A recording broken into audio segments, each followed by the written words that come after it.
एका बाजूला धावपळ आपण पाहतोय, दुसऱ्या बाजूला किती मोठ्या प्रमाणामध्ये गेटच्या आतमध्ये शिरण्याचा प्रयत्न या सर्व नागरिकांकडून होतो हे सुद्धा बघायला मिळते। जर इतक्या मोठ्या प्रमाणामध्ये विजयी रॅलीमध्ये लोक सहभागी होणार होते याचा अंदाज प्रशासनाला नव्हता का? अर्थातच आपण जसं म्हणालात त्या पद्धतीने क्रिकेट प्रेमी असा हा देश आहे। 18 वर्षांनंतर मोठं यश आरसीबीच्या वाट्याला आलं होतं आणि इतक्या मोठ्या प्रमाणामध्ये क्रिकेटचे फॅन्स एकत्र येणं हे अपेक्षितच होतं। मात्र ज्या पद्धतीने इतर गोष्टींसाठी सुरक्षा दिली जाते त्याच गोष्टींप्रमाणे इथे सुद्धा सुरक्षा व्यवस्था का तैनात करण्यात आली नाही असा महत्त्वाचा मुद्दा या निमित्तानं उपस्थित झालेला आहे। आपण पाहतोय आरसीबीची ही विजयी रॅलीमध्ये अवघ्या काही वेळापूर्वीच आपण पाहिलं आनंदाला उधाण आलेलं होतं। लाखोंच्या संख्येने सर्व नागरिक एकत्र जमलेले होते। विजयोत्सव त्यांना साजरा करायचा होता, मात्र दुर्दैवानं 4 जणांचा यामध्ये मृत्यू झालेला आहे। आता आरसीबीच्या रॅलीमध्ये चेंगराचेंगरी झालेली आहे, 4 जणांचा इथं मृत्यू झाल्याची माहिती समोर येते आणि आता मोठ्या प्रमाणात तिथं पोलीस बंदोबस्त तैनात करण्यात आलेला आहे। मात्र हाच पोलीस बंदोबस्त, हीच सुरक्षा व्यवस्था याआधी का नाही आली असा सवाल या निमित्तानं उपस्थित झालेला आहे। रॉयल चॅलेंजर्स ऑफ बंगळुरूच्या मिरवणुकीमध्ये ही संपूर्ण चेंगराचेंगरीचे दृश्य आपण पाहतोय। यामध्ये दुर्दैवानं 4 जणांना आपला जीव गमवावा लागलेला आहे। अगदी काहीच वेळापूर्वी आपण पाहिलं तिथे विराट कोहली आणि इतर सर्वजण सुद्धा उपस्थित होते। सर्वांना बघण्यासाठी, त्यांचं अगदी कौतुक करण्यासाठी त्यांचे सर्व फॅन्स तिथे उपस्थित होते। मात्र या विजयी रॅलीला गालबोट लागलेला आहे। मोठ्या प्रमाणात लाखोंच्या संख्येने इथे समुदाय क्रिकेटचे फॅन्स उपस्थित होते आणि त्यानंतर हा अतिशय दुर्दैवी प्रसंग घडलेला आहे। आरसीबीच्या रॅलीमध्ये चेंगराचेंगरी होऊन आत्तापर्यंत 4 जणांचा मृत्यू झालेला आहे। अनेक जण जखमी आहेत। अर्थातच मृतांचा आकडा, जखमींचा आकडा वाढण्याची भीती व्यक्त केली जाते।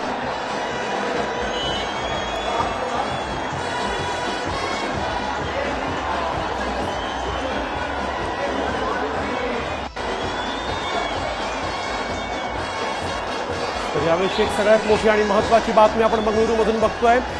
4 जणांचा मृत्यू झालेला आहे। रॉयल चॅलेंजर्सच्या मिरवणुकीमध्ये चेंगराचेंगरी झाली आणि या 4 जणांचा मृत्यू झाल्याची माहिती समोर आलेली आहे। एक अतिशय महत्त्वाची बातमी।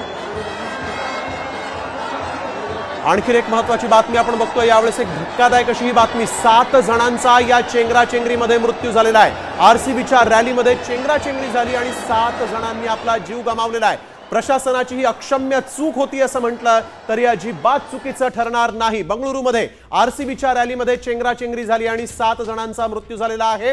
7 नागरिक इथं या संघाला शुभेच्छा देण्यासाठी आले होते, थँक्यू बोलण्यासाठी आले होते, कारण आरसीबीचा एक मोठा विजय इथं झालेला आहे। बंगळुरूमध्ये आपण बघतोय की रॅली निघणार होती आणि त्याच वेळेस प्रचंड मोठी गर्दी उसळली आणि ज्यामध्ये आपण बघतोय की 7 लोकांचा दुर्दैवी मृत्यू झालेला आहे। एक अतिशय धक्कादायक अशी बातमी। गर्दी आटोक्यात आणण्यासाठी लाठीचार्ज करण्याची वेळ पोलिसांवर आली, परंतु तरी देखील ही गर्दी काही थांबत नव्हती आणि म्हणून आपण बघतोय की इथं गर्दी उसळल्यानंतर ही सगळी गर्दी नियंत्रणात आणण्यासाठी प्रशासनाला पूर्णपणे अपयश आलं आणि ज्यामध्ये 7 जणांनी आपला जीव गमावलाय आणि आणखीन अनेक लोक इथं जखमी असल्याची माहिती समोर येते। एक अतिशय धक्कादायक ही बातमी आहे। कालच सगळे आनंदी होते। काल विराट कोहलीचं 17 वर्षांपासूनचं स्वप्न पूर्ण झालं आणि विराटला स्क्रीनवर पाहणारे प्रत्येक जण काल भाऊक होते आणि आज त्याला थँक्यू बोलण्यासाठी म्हणून बंगळुरूमध्ये मोठ्या प्रमाणामध्ये क्रिकेटचे चाहते, क्रीडा रसिक जे आहेत ते इथं आले होते आणि याच वेळेस या रॅलीमध्ये आपण बघतोय की प्रचंड गर्दी झाली।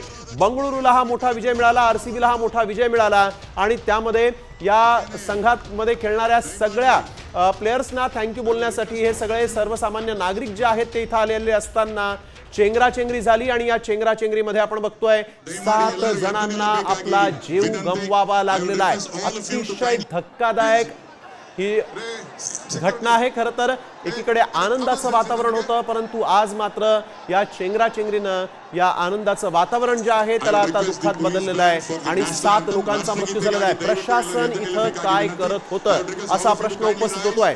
भारत हा खरं तर आपण म्हटलं तर भारत हा क्रिकेट प्रेमींचा देश आहे असं म्हटलं तरी चुकीचं ठरत नाही आणि त्याच वेळेस आपण बघतोय की क्रिकेटचा एखादा सामना जरी असला तरी देखील मोठ्या प्रमाणात